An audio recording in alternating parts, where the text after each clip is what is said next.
Yeah, make your arm bleed. Bang your forehead on the headboard. Harder, harder. Scream at those you love until they slink off terrified of you, the traitors. Burn your fingers on the stove. Prick your hand with a pin over and over and over and over. Take those pills. Buy more. Stock up. This might just be the big eclipse. Melissa Ford Thornton, Eclipses, Behind the Borderline Personality Disorder. Rages, physical abuse, self-mutilation, and suicide threats are the most isolating, frightening kinds of behaviors non-BPs must contend with from the BPs in their lives.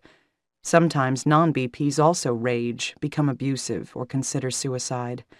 The keys to managing these difficult situations are planning and obtaining outside help.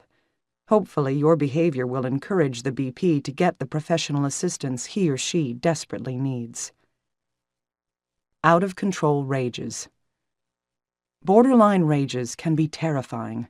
The BP may be completely out of control, acting on impulse, and heedless of the consequences of his or her behavior.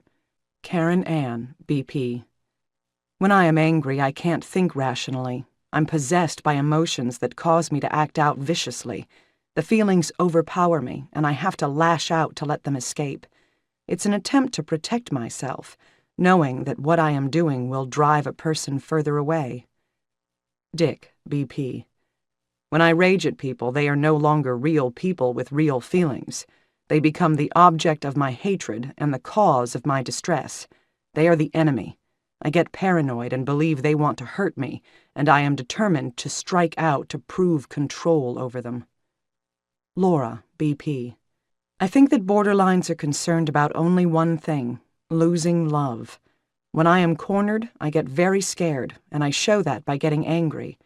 Anger is easier than fear and makes me feel less vulnerable. I strike before being struck.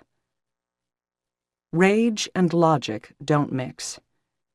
In our interview with clinician Jane Dresser, RN, she said, "When someone with BPD is highly emotionally aroused, do not expect them to act in a logical way. It isn't going to happen, not because they're not willing to, but because they cannot." Dresser notes that when people who have experienced trauma are emotionally aroused, the logic centers of their brains do not seem to function as well.